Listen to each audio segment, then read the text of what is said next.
এই মোল্লা মুন্সিরা এরা ফতুয়া দিয়া এই মজুদকারী মসজিদে নাই, মসজিদে যা জুমার নামাজ আজকে মজুদকারীরা পড়ে নাই, এই ঘুষখোরেরা এই সুদখোরেরা পড়ে নাই, এই সম্পদ জমাকারীরা পড়ে নাই, তাগো সামনে কইতাছে আপনি যাহাই করেন আল্লাহর ওয়াস্তে আপনি 5 ওয়াক্ত নামাজ পড়বেন, আল্লাহ আপনার সব মাফ করে দেবে। তখন এই সুরেরা আরও বাইরে যায় যে জিনা একটা করছি সমস্যা, খেলা তো মাফই করে, আরও 5টা করি।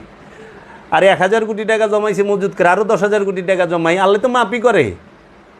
হুজুর মাফ করুন কেমন? আমাদের ট্রাভেলসের থেকে এবার আল্লাহর ঘরের দিকে যাত্রা হচ্ছে হজের, আপনারা যদি আমাদের ট্রাভেলস থেকে যান আল্লাহ আপনার হজ কবুলও করতে পারে, আসেন আমাদের ট্রাভেলস থেকে যান। কি ইসলামী হালাল ট্রাভেলস নাম দেয়া দিছে।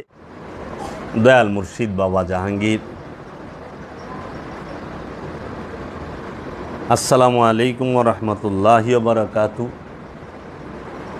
সুপ্রিয় দর্শক মণ্ডলী, আজকে আমি একটু আপনাদের সামনে উপস্থিত হয়েছি কারণ আজকে ইয়মুল জুমা, জুমার দিন, জুমা মুবারক, জুমার নামাজ। তো পবিত্র জুমার নামাজের পরে আমি কিছু মানুষের এবং কিছু মুসল্লিয়ানে কেরামের কাছ থেকে কিছু প্রশ্নের সম্মুখীন হয়েছি। তার জন্য আমি একটু আলোচনা করতে এসেছি সালাত সম্পর্কে এবং কোরআনের কিছু বিষয় নিয়ে। সেই কোরআনের বিষয়টা হচ্ছে এখানে কোরআনের বিষয়টা হচ্ছে কোরআনুল মাজিদে সূরা বাকারা 19 নম্বর আয়াতে আল্লাহ রাব্বুল আলামিন বলতেছেন, বিসমিল্লাহির রহমানির রহিম, আল্লাহু মুহিতুন বিল কাফিরিন। এর অর্থ হচ্ছে যে আল্লাহ ঢাকিয়া আছেন কাফেরদের দ্বারা, কাফেরদের দ্বারা আল্লাহ ঢাকিয়া আছেন। এইটার শব্দে শব্দে হুবহু অনুবাদটা হচ্ছে আল্লাহু আল্লাহ, মুহিতুন শব্দের অর্থ হচ্ছে ঢাকিয়া রাখা, আবৃত, চারিদিক হইতে ঘিরিয়া রাখা, বিল কাফেরিন, বিল কাফেরিন কাফেরদের ধারা। বাংলা অর্থ হচ্ছে আল্লাহ ঢাকিয়া আছেন কাফেরদের ধারা, হুবহু এবং শব্দে শব্দে অর্থ। সূরা নাম্বার সূরা বাকারা আয়াত নাম্বার 19, ওয়াল্লাহু মুহিতুন বিল কাফেরিন, আল্লাহু মুহিতুন বিল কাফেরিন, আল্লাহ কাফেরদের ধারা ঢাকিয়া আছেন। এখন অধিকাংশ অনুবাদকারী, অধিকাংশ তফসিরকারক তাহাদের মনোমতো এই বিষয়টি হয় না যে আল্লাহ কাফেরদের দ্বারা কেমনে ডাইকা থাকে। তা এখন তাহারা কি করছে, এইটার অর্থই উল্টাই দিছে যে লেখো আল্লাহ কাফেরদেরকে ঢাকিয়া রাখে। তা এখন প্রশ্ন হইল, আল্লাহ যদি কাফেরদেরকে ঢাকিয়া রাখে তাহলে আমরা সমাজের মাঝে এবং এই সারা পৃথিবীর মধ্যে এত এত কাফের কেমনে দেখি? কাফের মানে কি? কাফের শব্দের অর্থ কি? কাফের শব্দের অর্থ হচ্ছে সত্যকে অস্বীকারী, আল্লাহর রসুলকে এবং আল্লাহর রসুলের বাণী আল কোরআনকে যারা অস্বীকার করে তাহারাই হচ্ছে কাফের। সত্যকে অস্বীকারী, রসুলকে অস্বীকারী এবং রসুলের বাণী আল কোরআনকে অস্বীকারী। এখন অনেকে প্রশ্ন আসতে পারে, উনি কি বলে রসুলের বাণী আল কোরআন, এটা কেমনে? কোরআন মাজিদ বলছে ইন্নাহু লা কাউলুন রসুলিন কারীম, নিশ্চয়ই এই কোরআন হচ্ছে সম্মানিত রসুলের বাণী। কোরআন কি? সম্মানিত রসুলের বাণী। 2টা সূরার মধ্যে 2টা আয়াত স্পষ্টভাবে আল্লাহ রাব্বুল আলামিন বলে দিয়েছেন। তো এখন কাফেরদেরকে আল্লাহ ঢাকিয়া রাখে না, কাফেরেরাই আল্লাহরে ঢাকিয়া রাখে। এর জন্য আমরা সমাজের মধ্যে, পৃথিবীর মধ্যে কাফের দেখতে পাই, আল্লাহরে দেখতে পাই না, কারণ আল্লাহ কাফেরদের দ্বারা ঢাকা। কেমনে? এই যাহারা শয়তানের দাসত্ব করে, খান্নাসরূপী শয়তানের ইবাদত করে, মানে কাম, ক্রোধ, লোভ, হিংসা, অহংকার, কামনা, বাসনার ইবাদত যারা করে তাহারা পরিপূর্ণ শয়তান হইয়া বৈশা থাকে, মানুষরূপী শয়তান। তাহারাই সত্যকে অস্বীকারী। এই স্বররিপু, এই খান্নাসরূপী শয়তানের পূজারী যারা, তাহাদেরকেই কোরআন কাফের বলছে। অন্য কোনো ধর্মের অনুসারীকে কোরআন কাফের বলে নাই, কোরআন কাফের বলছে শয়তানের অনুসারীকে। খেয়াল করেন, শয়তানের যারা অনুসারী তারা হইল কাফের, শয়তানের অনুসরণ যারা করে তারা কাফের। অন্য ধর্ম, অন্য পথ, অন্য মতের মানুষ কাফের, এটা কোরআন বলে নাই। কোরআন বলছে যাহারাই শয়তানের পায়রবি করে, শয়তানের দাসত্ব করে, শয়তানের ইবাদত করে, তাহারাই কাফের। এবাদত দুই প্রকার, একটা হলো রবের ইবাদত আর একটা হলো শয়তানের ইবাদত। রবের ইবাদত হয় কিভাবে? রবের ইবাদত হয় আল্লাহর রসুলকে অনুসরণ করলে। আল্লাহর রসুলকে অনুসরণ করলে, আল্লাহর রসুলের কথা মতো আল্লাহর দাসত্বের মধ্যে লিপ্ত থাকলেই হয় কি? রবের অনুসরণ, রবের ইবাদত। আর শয়তানের অনুসরণ হয় যারা আপন এই নফসের সাথে মিশে থাকা খান্নাসরূপী শয়তানের ষড়রিপুর কুমন্ত্রণায় যাহারা নিজের ইচ্ছা মতো চলে, তাহাদেরকেই শয়তান বলা হয়েছে। নিজের ইচ্ছা মতো চলাটাই হলো শয়তানের ইবাদত, আর রসুলের ইচ্ছা মতো চলাটা হচ্ছে রবের ইবাদত। এর জন্য রসুলের ইচ্ছা মতো চলতে হবে। শয়তানের ইচ্ছা মতো চললে আল্লাহর ইবাদত হবে না, শয়তানের ইবাদত হবে নিজের ইচ্ছা মতো চললে। এর জন্য এই যারা শয়তানরূপী খান্নাসের কুমন্ত্রণার ভিতরে বসে আছে, তাহারাই আল্লাহরে ঢাইকা রাখছে। কারণ আল্লাহ যে প্রতিটা জিন এবং ইনসানের জীবন রোগের, সাহারোগের নিকটে রূপে, বীজ রূপে আছেন। আল্লাহ বলছেন না যে নাহানু আকরাবু ইলাইহি মিন হাবলিল ওয়ারিদ, আমরা তোমার জীবন রোগের নিকটেই অবস্থান করি। আবার আল্লাহ বলছেন না যে ওয়াহুয়া মাকুম আইনা মা কুমতুম, তুমি যেখানে আমিও সেখানে। অফি আনফুসিকুম আফালা তুবসিরুন, আমরা তোমার মাঝে বিরাজ করি, তুমি কি আমাকে দেখো না? আমরা তখন দেখতে পাই না এই কারণে, যখন ষড়রিপু শয়তানের এই কুমন্ত্রণা দিয়া আমরা কি করি? আল্লাহর এই বীজরূপী রূপে প্রকাশ হইতে দেই না, জাগ্রত হইতে দেই না। রব রূপী আল্লাহকে আমরা দেখার, জানার এবং আমরা তাকে আলিঙ্গন করার ইচ্ছা পোষণ করি না। তখনই আল্লাহ বলেন কাফেরেরা আল্লাহকে ঢাকিয়া রাখে। আল্লাহু মুহিতুন বিল কাফিরিন, আল্লাহ কাফেরদের দ্বারা ঢাকা। জগতে কাফের একমাত্রই হচ্ছে ইবলিশ, জগতে কাফের একমাত্র হচ্ছে শয়তান, জগতে কাফের একমাত্র হচ্ছে খান্নাস, জগতে কাফের হচ্ছে মারদুদ। এই ইবলিশ, খান্নাস, মারদুদ, শয়তান ছাড়া আর কেউ কাফের না। আর কেউ আল্লাহকে অস্বীকার করেন, কারণ সমগ্র সৃষ্টিরাজ্য আল্লাহর তৌহিদে বসবাস করে, আল্লাহর তৌহিদ রাজ্যে অবস্থান করে, আল্লাহকে সেজদা করে। শুধু এই ইবলিশ, খান্নাস, মারদুদ, শয়তান, এই চারটা রূপ নিয়ে যে মানুষটি, যে নফসটি বৈশা আছে, সেই আল্লাহকে অস্বীকার করে, সেই আল্লাহর রসুলকে অস্বীকার করে, তাকেই কোরআন কাফের বলছে। কোনো হিন্দু, বৌদ্ধ, ইহুদি, খ্রিস্টানকে কোরআন কাফের বলে নাই। কাফের বলছে শয়তানের পূজারী রে। ঠিক আছে? এখন আহেন আমাদের সমাজে এক শ্রেণীর আলেম, আমি যে বিষয়টা নিয়ে আলোচনা করতে চাই, আপনারা বাবা জাহাঙ্গীরের এই কোরআনটা পড়বেন, দেখবেন অসাধারণ শব্দে শব্দে। এখন আমি যদি আপনাদেরকে, আমি যে বিষয়টা নিয়ে কথা বলতে চাচ্ছিলাম, যে আমাদের সমাজে এক শ্রেণীর আলেম, তারা ওয়াজ নসিহত এবং কথাবার্তায় তারা বিভিন্ন প্রশ্নের সম্মুখীন হলে একটি কথা উচ্চারণ করেন, বলেন, সেটি হলো যে সলাৎ মানে হচ্ছে আমরা যেটাকে নামাজ বুঝি, আরবিতে সলাৎ, ফার্সিতে নামাজ, বাংলা হলো সংযোগ, যোগাযোগ, প্রচেষ্টা। রসুলের সাথে সংযোগ, যোগাযোগ, প্রচেষ্টাকেই ফার্সিতে নামাজ বলা হয়, আরবিতে সলাৎ বলা হয়, ইংরেজিতে প্রেয়ার বলা হয়। তো এখন এই নামাজ সম্পর্কে যখন কথা বলতে যায়, তখন এক শ্রেণীর মৌলবী সাহেবরা তাহারা বইলা থাকেন, দেখেন ওয়াজে, যে আপনি যা কিছু করেন, আপনি যত প্রকার গুনাহ করছেন, আপনি সুদ খান, ঘুষ খান, জুলুম করেন, আত্মসাৎ করেন, আপনি জিনা করেন, আপনি আকাম কুকাম যা করেন, আপনি নিরাশ হবেন না। আপনি শুধু 5 ওয়াক্ত নামাজ ঠিক মতো পড়বেন, আল্লাহ আপনাকে মাফ করে দেবে।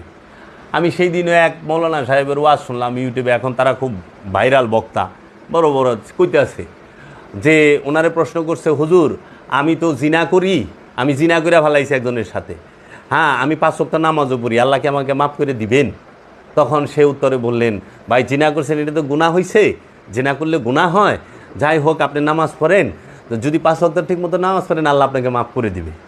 এই যে মোম পালিশের একটা বুঝ দিয়া দিল, এটা হলো মোম পালিশ বুঝ। হ্যাঁ, এই মোম পালিশ বুঝ যারা দিল, যে মৌলবী দিল, একই মানুষকে এবং সমাজকে এবং মুসলিয়ানে কেরামকে বিভ্রান্ত করছে না? কারণ জেনা যে করছে, সে জেনা করছে ব্যক্তির সাথে, বান্দার সাথে। তো বান্দার সাথে জেনা করলে সেইটা হইল বান্দার হকে গেল, এটা আল্লাহর হকে না। আর সালাত এটা হলো আল্লাহর হক, বুঝছ? তো সালাত হচ্ছে আল্লাহর হক। আল্লাহর হক আর বান্দার হক বুঝতে হবে। আল্লাহর হক কি? সালাত, সিয়াম, হজ, জাকাত, কুরবানি। এই তুমি সালাত, সিয়াম, হজ, জাকাত, কুরবানি যদি না করছো জীবনে, আল্লাহ রব্বুল আলমিন এত দয়ালু, রহমানুর রহিম, গফুরুর রহিম। আল্লাহ রব্বুল আলমিনের দরবারে হাত তুইলা ফরিয়াদ করলা, চোখের পানি ছেড়ে দিলে আল্লাহ মাফ করে দিব। কিন্তু বান্দার হকের বেলায় আল্লাহ মাফ করার আইনই রাখে নাই। কেন? বান্দার হক কি? যেরকম আত্মসাৎ করা, কারো সম্পদ জোর করে আত্মসাৎ, এটা হলো বান্দার হক। জেনা বান্দার হক, জেনা করছো বান্দার সাথে। ঋণ হইছ, টাকা নিছ বান্দার কাছ থেকে, এটা বান্দার হক, বান্দার সাথে মিটাইতে হবে। তুমি একজনের সম্পদ মাইরা খাইছ, এটা বান্দার হক। সুদ খাইতেছ বান্দার সাথে, আল্লাহর সাথে তার কেউ সুদ খায় না, খায়। ঘুষ খাইছ বান্দার কাছ থেকে, আল্লাহর কাছ থেকে কেউ ঘুষ খায় না, বান্দার কাছ থেকে ঘুষ খাইছ। তো ঘুষ খাওয়ার যে অপরাধ, এটা বান্দার থেকে মাফ করতে হবে। আল্লাহ এই আইনি করে দিছে, সুন্নাতুল্লাহ তাবদিল, আল্লাহর আইনের কোনো পরিবর্তন হয় না। আল্লাহর আইনের কোনো পরিবর্তন হবে না, আল্লাহর বিধানের কোনো পরিবর্তন নাই। তাইলে আল্লাহ বান্দার হক সেইখানে যাইয়া ধরবো। এর জন্য আমার দয়াল মুর্শিদ বাবা জাহাঙ্গীর কেবলাও কাবা বলেছেন, বাবা রে, আল্লাহর হকে আদায় না করার কারণে কোনো ব্যক্তি জাহান্নামে যাইব না। 99.5% মানুষ, মানে 99.5% মানুষ জাহান্নামে যাইব হইল বান্দার হক নষ্ট করার কারণে। তুমি যা ধরা খাইবা হইল বান্দার হকে, কারণ বান্দার হক আল্লাহ মাফ করার বিধানই রাখে নাই। যদি বান্দা মাফ করে দেয় বান্দার হকের বিষয়, তাহলে আল্লাহ মাফ করব।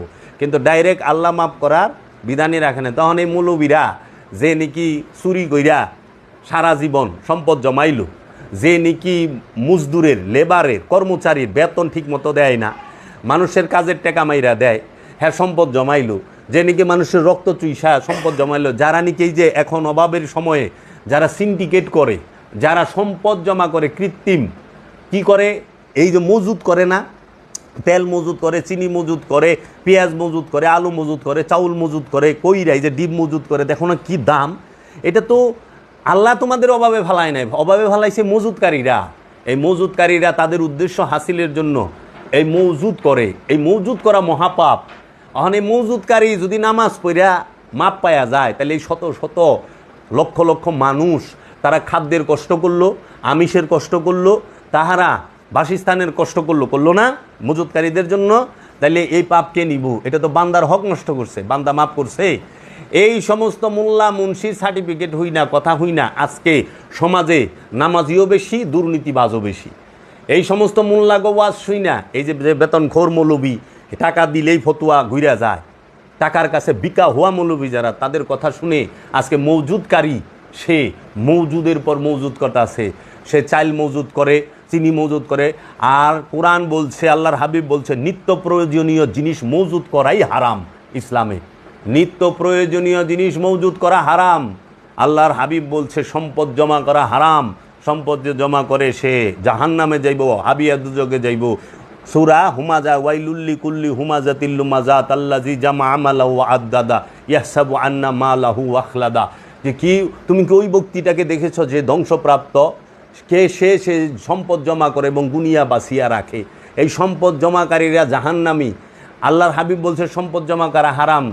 সম্পদ জমা না করলে উপকারিতা কি? জগতে কোনো মানুষ না খায়া থাকবো না, জগতে কোনো মানুষ বাসস্থানের অভাবে ভুগবে না, জগতে কোনো মানুষ পোশাক আশাক এই বস্ত্রের অভাব থাকবে না, জগতে কোনো মানুষ বিদ্যার অভাবে পড়বে না, যে অর্থের অভাবে পড়তে পারে না, এই পরিস্থিতি তৈরি হবে না।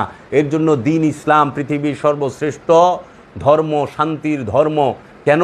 কারণ দ্বীন ইসলাম হচ্ছে পৃথিবীর সর্বশ্রেষ্ঠ মানবতার ধর্ম, মনুষ্যত্বের ধর্ম। যেখানে সম্পদ জমা করাই হারাম, যেখানে ধনী গরিব সবাই এক কাতারে বসবে, আমির ধনী একখানে বসে খানা খাবে, সমস্ত কিছু করব। আজকে এই মোল্লা মুন্সিরা এরা ফতুয়া দিয়া এই মজুদকারী মসজিদে নাই, মসজিদে যা জুমার নামাজ আজকে মজুদকারীরা পড়ে নাই, এই ঘুষখোরেরা, এই সুদখোরেরা পড়ে নাই, এই সম্পদ জমাকারীরা পড়ে নাই, তাগো সামনে কইতাছে আপনি যাহাই করেন আল্লাহর ওয়াস্তে আপনি 5 ওয়াক্ত নামাজ পড়বেন, আল্লাহ আপনার সব মাফ করে দেবে। তখন এই সুরেরা আরও বাইরে যায় যে জিনা একটা করছি সমস্যা, আল্লাহ তো মাফই করে, আরও 5টা করি। আরে 1000 কোটি টাকা জমাইছি মজুদ করে, আরও 10,000 কোটি টাকা জমাই, আল্লাহ তো মাফই করে। হুজুর মাফ করুন কেমন? আমাদের ট্রাভেলসের থেকে এবার আল্লাহর ঘরের দিকে যাত্রা হচ্ছে হজের, আপনারা যদি আমাদের ট্রাভেলস থেকে যান আল্লাহ আপনার হজ কবুলও করতে পারে, আসেন আমাদের ট্রাভেলস থেকে যান। কি ইসলামী হালাল ট্রাভেলস নাম দেয়া দিছে। ইসলামী হালাল ট্রাভেলস থেকে মক্কা মদিনায় গেছেন, সুরে গুইরা আয়া সব মাফ করে লই আইছে। এটা কি কোরআন দর্শন? আজকে নামাজি বেশি কিন্তু সমাজে চোরও বেশি। নামাজ পইরা পরিবর্তনই হচ্ছে না, অথচ না কোরআন বলতেছে ইন্না সালাতা তানহা আনিল ফাহশাই ওয়াল মুনকার, নিঃসন্দেহে এই সালাত পাপ সমূহ থেকে তোমাকে সম্পূর্ণ দূরে রাখবে, বিরত রাখবে। সালাত পাপ থেকে বিরত রাখে। তাহলে এরা নামাজও পড়ে পাপও করে, এরা নামাজও পড়ে মজুদও করে, এরা নামাজও পড়ে সুদও খায়, এরা নামাজও পড়ে ঘুষও খায়, এরা নামাজও পড়ে সম্পদও জমা করে, এরা নামাজও পড়ে মানুষকে অত্যাচার জুলুমও করে। তাহলে এদের নামাজ কি কোনো কাজে আসতেছে না? তাহলে আমরা কি ধরে নেব যে আল্লাহ যে কোরআনে বলছে সেই কথা, আল্লাহ জিনা হুম আনসালাতিহিম সাহুন, এই নামাজি জাহান্নামি কে? সে যে লোক দেখানোর জন্য নামাজ পড়ে। তাইলে বাবা লোক দেখানো নামাজে এখন 5 ওয়াক্ত নামাজের কথা কি আল্লাহ কোরআনে কইছে? সালাতলে আমি অনেক বিস্তারিত আলোচনা করছি আমার সুফিয়াত্ম প্রকাশ ইউটিউব চ্যানেলে, এবং সালাত সম্পর্কে কোরআনে 82টা আয়াত আছে। সেই 82 আয়াতের আমি রেফারেন্স তুলে ধরেছি, এবং বাবা জাহাঙ্গীরের একটি কিতাব আছে, এটা হলো ছোট, আর একটা বড় কিতাব আছে মোটা, সেটার নাম হলো নিম্নবিচিত্ত দাহ সুফিবাদ সার্বজনীন। সেই কিতাবে সালাতের 82টি আয়াত তুলে ধরা হয়েছে। এইটাকে আলাদাভাবে এইখানে আনা হয়েছে, সেই অধ্যায়টাকে। এই যে নামাজের কথা কোরআনে 82 বার যে আয়াতটি দেওয়া আছে এইটা নিয়ে। এখন ওইখানে যখন আমি আলোচনা করেছি তখন তারা বলছে হ্যাঁ সালাত তো পড়তে হবে, সালাতের কথা এই আছে এই আছে। তখন আমি বললাম যে কিছু স্বার্থনিশী মহল তারা বলে উনি নামাজের কথা অনেক অস্বীকার করেন। না না, ভুলেও না। কে কইছে? আমার তো আপনার সাথে মতের বিরোধ কোনটা? নামাজ আছে না নাই, নামাজ পড়তে হবে কিনা সেটা নিয়ে না। আমার মতের বিরোধ হচ্ছে আপনার সাথে কোনটা, কোরআনে কোন সালাতের কথা বলা হয়েছে। কোরআনুল মাজিদে আল্লাহ পাক সালাতের হুকুম করেছেন, সেই হুকুমটু কি ওয়াক্তি সালাতের না দায়েমি সালাতের?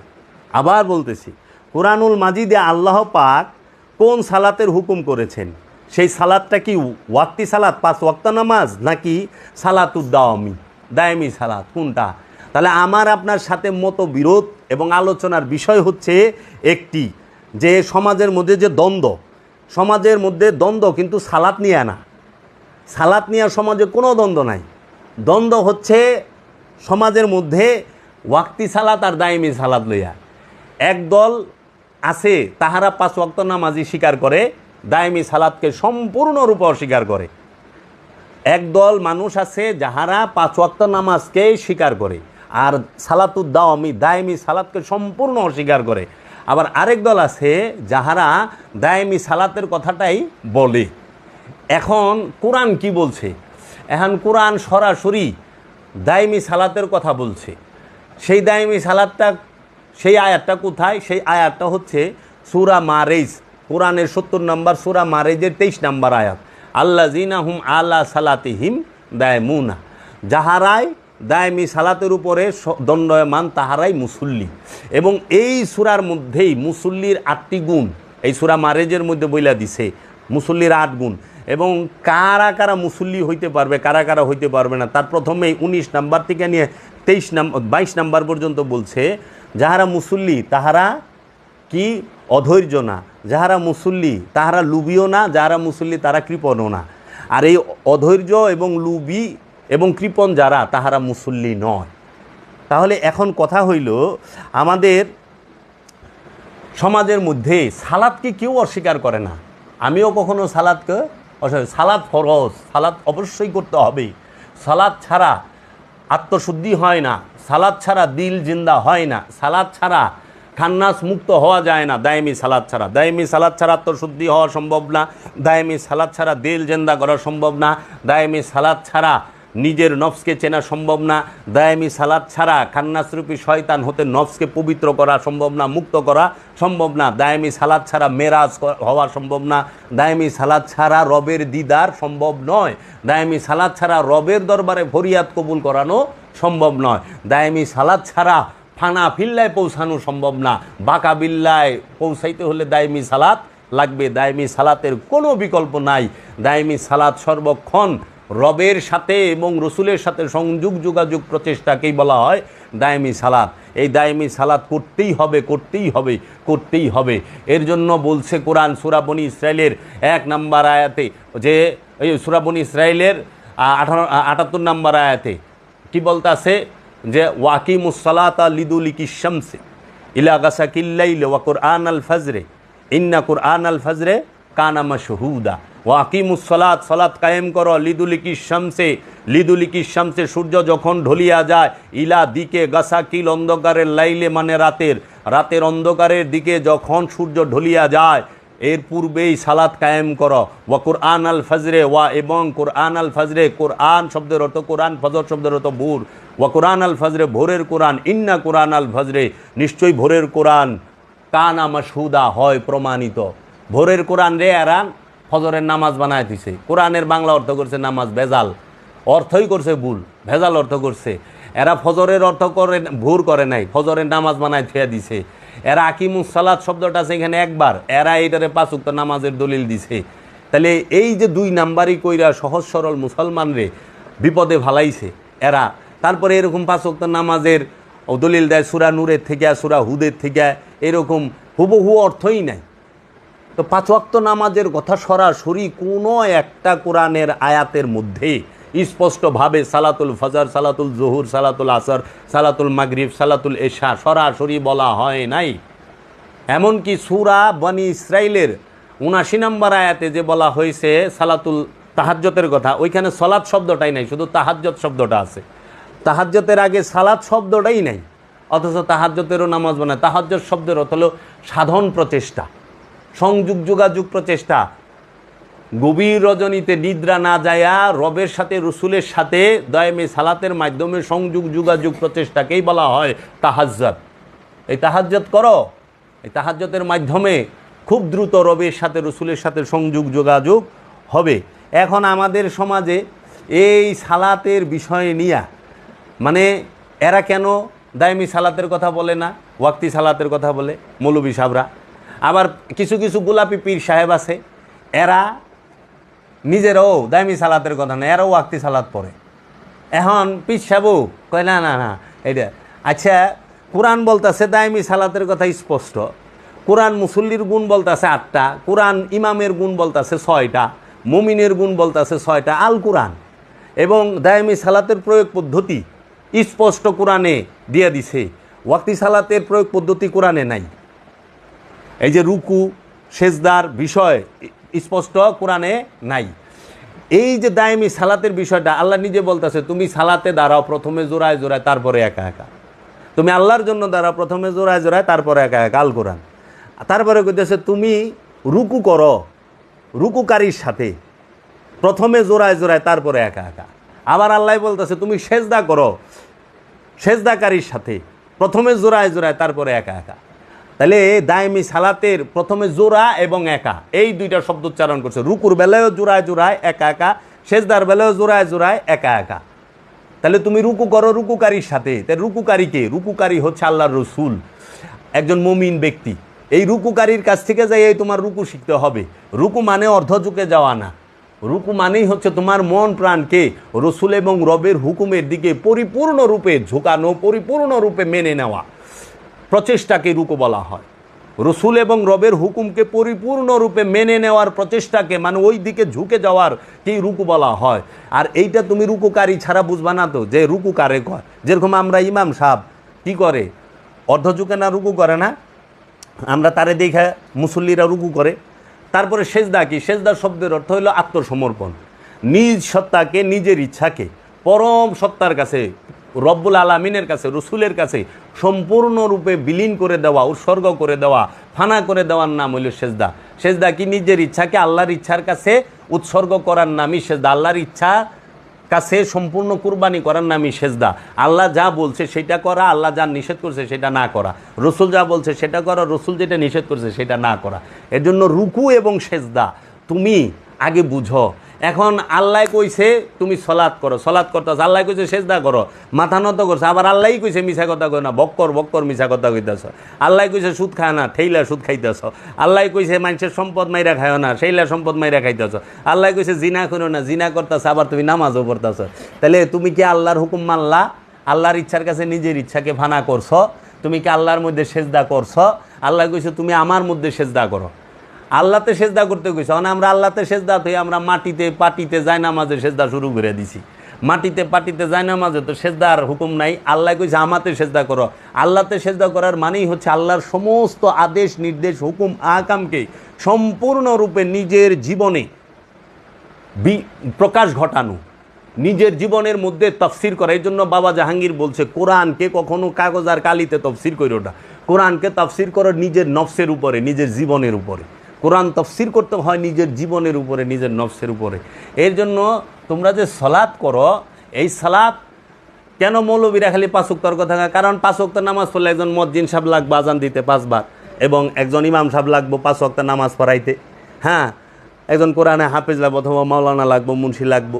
এর লেগে হেরা হ্যাগোর লেগে হ্যাগোটা ওখানে যদি কও দায়মি সালাতের কথা, দায়মি সালাত করতে মুয়াজ্জিনও লাগে না, মৌলবীও লাগে না, লাগে কি ওলিয়ে কামেল। ওলিয়ে কামেল ছাড়া দায়মি সালাত হবে না। ওলিয়ে কামেলের কাছে মুরিদ হইয়া দায়মি সালাত করতে হবে। আল্লাহর কামেল অলির কাছে বায়াত গ্রহণ করে অথবা আল্লাহর কামেল অলির সনদপ্রাপ্ত খলিফার কাছে বায়াত গ্রহণ করে দায়মি সালাত করতে হবে। এখন আল্লাহর অলির এর লেগা এই সমস্ত ভণ্ড কয় মৌলবীরা কেন? কারণ ওনারে খারাপ না বানাইলে তো হেরা ভালো হয়ে পারে না। আল্লাহর অলিকে যদি খারাপ না বানায় পারে তাহলে মোল্লা তো ভালো হয়ে পারে না। এলে মোল্লা দেখায় কি আমি বলে উসিলা ধরবেন না, উসিলা যাওয়া শিরিক বেদাত। হ্যাঁ, ওই ওনাদের অলির দরবারে যাইবেন না, এগুলা না যায় হারাম, আল্লাহর কাছে চাইবেন। এখন কথা এহেনে যে উনি যে কথা কইল উনিও তো পীর হয়ে বইরিস, উনি পীর হয়ে বইরেছে না। যদি আল্লাহর কাছে সরাসরি চাই তাহলে আপনার কাছে ওয়াজ শুনুম কে? আল্লাহ আমাকে ফেরেশতাদের ওয়াজ করাইব অথবা আল্লাহ নিজে ওয়াজ করে শুনাইব না? মানে মৌলবী সাহেব তো মসজিদ উসাসি আল্লে হ্যাঁ আমাকে সামনে পীর হয়ে বইরিছে, হ্যার হুকুম মতো চলন লাগবো, হ্যার কথা মানতে হইব, হ্যাঁ ওয়াজ করবো 3 ঘন্টা সামনে বয়ে থাকান লাগবো। তাহলে হ্যাঁ অঘোষিত পীর। ওই যে ওখানে কিছু বেজাল শায়েক বেরিয়েছে না, এই বেজাল শায়েকেরা উসিলা মানা যাবে না, সরাসরি আল্লাহকে ডাকবেন। তাহলে উসিলা যদি মানন না যে আমি আপনার ওয়াজ শুনুম কে? আমার এটা এখন উসিলা যদি না মানন যায় আমি আপনার কাছে আসুম কেন? আমি আসুম কেন আপনার এইখানে?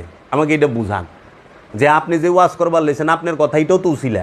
আমরা ওনার কথা শুই না, কোরআন হাদিসের কথা বুঝতেছি, তাইলে কোরআন হাদিস বুঝতেছি মৌলবীর উসিলায় না? তাহলে মৌলবীরে পয়লা বাদ দেওয়ার লাগবো যে না মৌলবীর ওয়াজও শুনুম না। এর জন্য আমারই হলে যে মৌলবী সাহেব কইব যে উসিলা মানা যাবে না, সরাসরি আল্লাহর কাছে যান, সাথে সাথে হ্যার ওয়াজও শুনান যাব না, হ্যার পিছেও খারান যাব না। কারণ নামাজ পড়বার গেলে ইমামের উসিলা লাগে। ইমাম সাহেবকে আগে আল্লাহু আকবার, তারপরে মুসল্লিকে আল্লাহু আকবার। কে ইমামের সাথে কইবেন আল্লাহু আকবার, কিংবা ইমামের আগে কইবেন? উসিলা মানবার যাবেন কি আপনি? ইমামও তো নামাজের মধ্যে উসিলা খাড়ায় রয়েছে। মুসল্লির উসিলা দুইটা হয়ে যায়, একটা হলো সামনে ইমাম বেহাজাল ইমাম, আর তার আগে হইলো কাবা। তাহলে দুইটা উসিলা মুসল্লির লেগে, একটা হলো ইমাম আর একটা হলো কাবা। আর ইমামের উসিলা হলে একটা রবকে সেজদা করা, সেটা হলো কাবা। ও আপনারা করলে কুরু কুরু, আমরা করলে মাকরু। হ্যাঁ, আল জুনা তুল নাই গুনা, জুনা খাইলে গুনা নাই। আরবিতে গুয়ে দেয়, কারণ পোলায় ডাব চুরি করে খাইছে। মানে মাইসে তো ধরছে যে আপনার পোলায় ডাব খাইছে, নারল খাইছে, আমার গাছের কয় কি নারল খাইছে, জুনা খাইছে না করা খাইছে? কয় বেপদে ভরে গেছে, কোনটা কইব? আবার না কোন ফতুয়া দিয়ে দেয়, কয় স্যার হুজুর জুনা খাইছে, জুনা নারল পাইরা আপনার পোলা কালকে রাখতে আমার গাছের থেকে ডাব খাইছে। হুজুরের পোলা জুনা নারল পাইরা খাইছে, হুজুরে কি করবো? বাসনের লে ফতুয়া দেয়, আল জুনা তুল নেই গুনা, জুনা খাইলে গুনা নাই। কথা কয় না কে? ঠিক ঠিক কিনা বলেন? ঠিক। জুনা খাইলে গুনা নাই, হেরা করলে সব ঠিক আছে, খালি অলি আল্লাহ বেলাই এগো ঝামেলা। এর জন্য দায়মি সালাত করতে হবে, দায়মি সালাতের বিকল্প নাই। তাই সমাজের মধ্যে দ্বন্দ্ব হচ্ছে কিসের? দ্বন্দ্ব হইলে একটা, সেইটা হইল কি যে ওয়াক্তি সালাত না দায়মি সালাত। কোরআনে কোন সালাতের কথা আছে? কোরআনে আছে দায়মি সালাতের কথা, কোরআনে আছে দায়মি সালাতের প্রয়োগ পদ্ধতির কথা, কোরআনে আছে দায়মি সালাতের কথা, কোরআনে সর্বক্ষণ সালাতের কথা আছে। কারণ ওয়াক্তি সালাতের কথা থাকবো কেমনে রে বাপ? কারণ 1450 বছর আগে ঘড়ি ছিল না, এই সময় বুঝবো কেমনে? 5 টাইম কয় সূর্য দেখে, আরে এগো তো ধারণাই কম। এমনও রাষ্ট্র আছে পৃথিবীর, নরওয়েতে যান 24 ঘন্টার মধ্যে সূর্য ডুবে না, এমনও রাষ্ট্র আছে। আবার এমনও রাষ্ট্র আছে সারাদিন রাত 24 ঘন্টায় 2-4-6 ঘন্টা সূর্য চোখে দেখে। তাহলে যেই দেশে আন্ধার হয় সেই দেশের মানুষ ফজর জোহর কেমনে নির্বাচন করব। আবার যেই দেশে সূর্যই ডুবে না হেরা কেমনে নির্বাচন করবে? এখন ফজর না মাগরিব না কি রাইতি তো হয় না, তাহলে ওই আয়াতটি খাটে। কারণ সলাৎ তো সার্বজনীন বিষয়, সলাৎ তো এক দেশের লেগা না, এক জায়গার লেগা না, সলাৎ তো সার্বজনীন বিষয়। এই জন্য ওয়াক্তি সালাত মানে সর্বক্ষণ, সর্বক্ষণের কোনো সময় লাগে না, সর্বক্ষণের লেগা ঘড়ি লাগবো না, সর্বক্ষণের লেগে আদকপাতি যন্ত্রপাতি লাগবো না, সর্বক্ষণ সালাতের লেগে মাইকের দরকার আছে। এখন আমি যদি কই অহনে না আপনারা মাইকে আজান হই না, নামাজের ওয়াক্ত হচ্ছে দৌড়ে মসজিদে যান। 1450 বছর আগে মাইকা ছিল?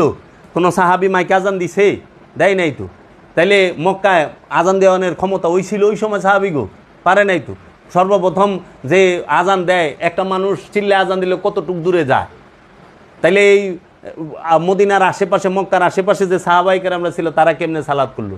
ওয়াক্তিটা কোন সময়? কয় সূর্য দেখে, কয় সূর্য, কয় সবাই কি এরকম ইন্টেলিজেন্ট থাকে যেমন সূর্য দেখে টের পাইব? কিরে বাবা, অনেক মোল্লারা যে গড়ি ডাইনাতে পড়া সুন্নাত, সুন্নাত মানে কি? রসুল যেটা করছে। তাই মহানবী কোন গড়ি পড়ছে ডাইনাতে? কোন গড়িটা পড়ছে? সব গড়ি আবিষ্কার হয়েছিল? ও মৌলবী, গড়ি আবিষ্কার হইলো মাত্র 150-200 বছর, তাও আবিষ্কার করলো ইউরোপ আমেরিকা। হ্যাঁ, মাইক আবিষ্কার করলো ইউরোপ আমেরিকা। তাইলে অনেক গড়ি দেখে, গড়ি তো ছিল না। আর সূর্য দেখা যদি হয়, সূর্যের সাথে আবহাওয়া অনেক সময় তুফান থাকে, জ্বর থাকে, শীতে কুয়াশা থাকে। কুয়াশার দিনে তো বাংলাদেশে সূর্য দেখা যায় না। আর যেই দেশে সবচেয়ে বেশি ঠান্ডা সেই দেশে সূর্য করতে দেখবেন, জহুর ফজর কেমনে নির্ণয় করবেন? খালি কইলিব। এর জন্য আল্লাহর রসুল বলছে, আল্লাহ এমন একটা বিধান দিচ্ছে, এমন একটা দিছে যেটা সবার জন্য প্রযোজ্য। যে জমিনের উপরে আছে তার জন্য প্রযোজ্য, যে জমিনের মধ্যে আছে তার জন্য প্রযোজ্য, যে অন্ধকার আছে তার জন্য প্রযোজ্য, যে আলোতে আছে তার জন্য। সেটা হলো দায়মি সালাত, সর্বক্ষণ দায়মি সালাত। রবের সংযোগ যোগাযোগ থেকে বিচ্ছিন্ন হওয়া যাবে না। এই জন্য আল্লাহ কইছে প্রতিটা মুহূর্ত তোমরা তোমাদের কলবে আমার জিকির জারি রাখো। আল্লাহর জিকিরেই কলব প্রশান্তি লাভ করে, অন্তর প্রশান্তি লাভ করে। এর জন্য আমরা যেন এই বিষয়গুলো যথেষ্ট নেই, আর এই খপ্পরে যেন না পড়ি। তুমি যাহাই করো খালি 5 ওয়াক্ত নামাজ ঠিক রাখো, সব গুনাহ মাফ করে দেবো। এই পাইকারি কথা কোরআনে নাই। কারণ হক দুইটা, বান্দার হক, আল্লাহর হক। বান্দার হক নষ্ট করলে আল্লাহ মাফ করে না, আল্লাহর হক শুধু আল্লাহ মাফ করে। আর বান্দার হক যদি বান্দা মাফ করে আল্লাহও মাফ করে দেয়।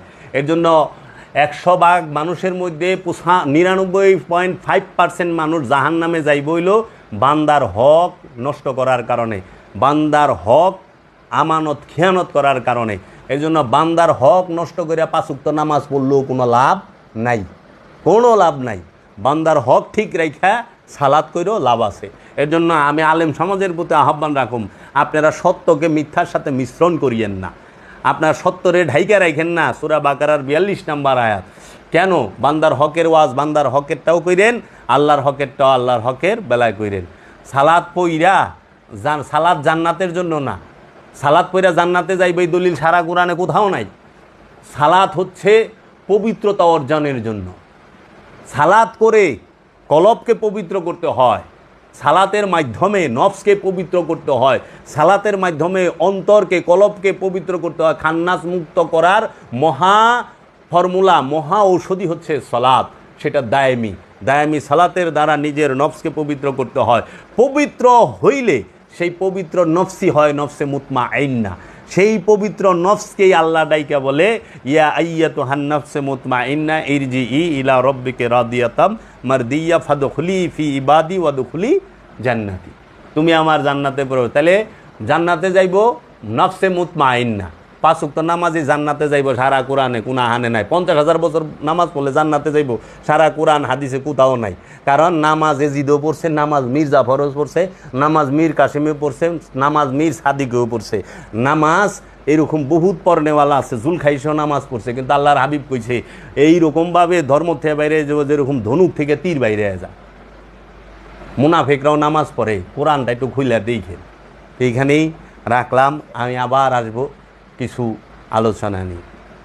যারা বাবা জাহাঙ্গীরের কিতাব পড়বেন, এই সালাত সম্পর্কে কিতাবটি আছে এটি পড়বেন, এবং বাবা জাহাঙ্গীর একটি কিতাব আছে ফকিরের গোপনের গোপন কথা, এই কিতাবগুলো পড়বেন, এবং বাবা জাহাঙ্গীরের শব্দে শব্দে কোরআনের অনুবাদ হুবহু 15 পারা এটিও পড়বেন।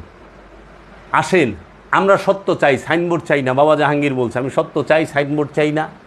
পীর বড় নয়, সত্য পাওয়া বড়। পীর বড় নয়, সত্য পাওয়া বড়। আমি নিজেকে চিনতে চাই, নিজেকে জানতে চাই। আমার মূল লক্ষ্য এবং উদ্দেশ্যই হবে আত্মপরিচয়, আত্মশুদ্ধি, আত্মবোধি, নিজেকে চেনা, নিজেকে জানা, নিজেকে উপলব্ধি করা।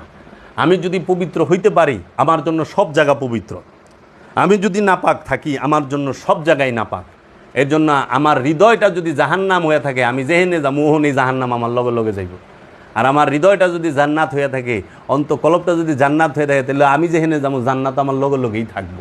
এর জন্য জান্নাত জাহান্নামের জান্নাতের লোভ আর জাহান্নামের ভয়ে যেন আমরা ইবাদত না করি, আমরা আল্লাহর মহব্বতে, আল্লাহর রসুলের মহব্বতে যেন ইবাদত বন্দিগি করি, আত্মপরিচয়ের জন্য, আত্মশুদ্ধির জন্য। আসসালামু আলাইকুম ওয়া রাহমাতুল্লাহি ওয়া বারাকাতুহু। দয়াল বাবা জাহাঙ্গীর।